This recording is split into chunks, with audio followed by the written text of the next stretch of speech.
Kuppayakode Pothundi Vazhikkadavu പാലങ്ങളുടെയും Omassery പെരുവെള്ളി Shanthinagar Kodanchery Pulikkayam Pullurampara Pallippadi road പ്രവൃത്തിയുടെയും ഉദ്ഘാടനം tourism വകുപ്പ് മന്ത്രി പി എം മുഹമ്മദ് റിയാസ് നിർവഹിച്ചു. തിരുവമ്പാടി മണ്ഡലത്തിൽ റോഡ് നിർമ്മാണത്തിനായി സർക്കാർ അധികം ചെലവഴിച്ചത് 35 കോടി രൂപയാണെന്ന് അദ്ദേഹം പറഞ്ഞു. തിരുവമ്പാടി നിയോജക മണ്ഡലത്തിലെ റോഡ് നിർമ്മാണത്തിനായി സർക്കാർ അധികം ചെലവഴിച്ചത് 35 കോടി രൂപയാണെന്ന് പൊതുമരാമത്ത് ടൂറിസം വകുപ്പ് മന്ത്രി പി എം മുഹമ്മദ് റിയാസ് പറഞ്ഞു. പുതുപ്പാടി കോടഞ്ചേരി പഞ്ചായത്തുകളെ ബന്ധിപ്പിക്കുന്ന കുപ്പായക്കോട് പാലം, പോത്തുണ്ടി പാലം, തിരുവമ്പാടി പഞ്ചായത്തിലെ വഴിക്കടവ് പാലം എന്നിവയുടെ ഉദ്ഘാടനവും ഓമശ്ശേരി പെരുവെള്ളി കോടഞ്ചേരി പുലിക്കയം പുല്ലുരാമ്പാറ പള്ളിപ്പടി റോഡിന്റെയും പ്രവൃത്തി ഉദ്ഘാടനം നിർവഹിച്ച് സംസാരിക്കുകയായിരുന്നു മന്ത്രി. പാലങ്ങളുടെ പ്രവൃത്തി പരിശോധനയ്ക്ക് വേണ്ടി മാത്രം പൊതുമരാമത്ത് വകുപ്പിന് കീഴിൽ പുതിയ സംവിധാനം കൊണ്ടുവന്നു.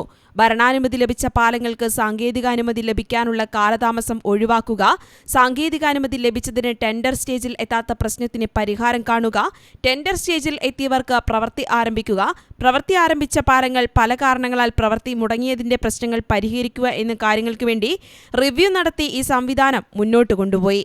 5 വർഷം കൊണ്ട് 100 പാലങ്ങൾ പൂർത്തീകരിക്കുക എന്നതാണ് സർക്കാർ ലക്ഷ്യം വെച്ചത്. തിരുവമ്പാടി മണ്ഡലത്തിലെ 3 പാലങ്ങൾ പൂർത്തിയാകുന്നതോടെ 3 വർഷം കൊണ്ട് 98 പാലങ്ങളുടെ പ്രവൃത്തി പൂർത്തിയാക്കാൻ സർക്കാരിനാകുമെന്നും മന്ത്രി പറഞ്ഞു. 2021 മെയ് 20 അധികാരത്തിൽ വന്ന ഈ ഗവൺമെന്റ് അതിനെക്കുറിച്ച് ചർച്ച ചെയ്തു. പൊതുമരാമത്ത് വകുപ്പിന്റെ കീഴിൽ ഒരു പുതിയ സംവിധാനം പാലങ്ങളുടെ പ്രവൃത്തി പരിശോധനയ്ക്ക് വേണ്ടി മാത്രം നിശ്ചയിക്കുകയുണ്ടായി. ഭരണാനുമതി കിട്ടിയ പാലങ്ങൾക്ക് സാങ്കേതിക അനുമതി കിട്ടുവാനുള്ള കാലതാമസം ഒഴിവാക്കുക, സാങ്കേതിക അനുമതി കിട്ടിയവ ടെൻഡർ സ്റ്റേജിൽ എത്താത്ത പ്രശ്നങ്ങൾക്ക് പരിഹാരം കാണുക,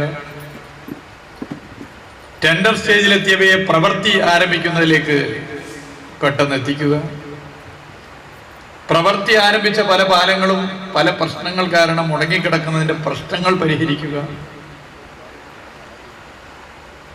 എന്നീ കാര്യങ്ങൾക്ക് വേണ്ടി നിശ്ചയിക്കപ്പെട്ട സമയങ്ങളിൽ റിവ്യൂ നടത്തി ഈ സംവിധാനം മുന്നോട്ട് പോയി. ഞങ്ങൾ ലക്ഷ്യം വെച്ചത് 5 വർഷം കൊണ്ട് 100 പാലങ്ങൾ പൂർത്തീകരിക്കുക എന്നുള്ളത്. ചടങ്ങിൽ ലിൻഡോ ജോസഫ് MLA അധ്യക്ഷത വഹിച്ചു. സൂപ്രണ്ടിംഗ് എഞ്ചിനീയർ PK റമ റിപ്പോർട്ട് അവതരിപ്പിച്ചു. ചടങ്ങിൽ കോടഞ്ചേരി ഗ്രാമപഞ്ചായത്ത് പ്രസിഡന്റ് അലക്സ് തോമസ്, തിരുവമ്പാടി ഗ്രാമപഞ്ചായത്ത് പ്രസിഡന്റ് ബിന്ദു ജോൺസൺ, കോടഞ്ചേരി ഗ്രാമപഞ്ചായത്ത് വൈസ് പ്രസിഡന്റ് ചിന്ന അശോകൻ തുടങ്ങിയവർ സംബന്ധിച്ചു. News bureau, Mukkam.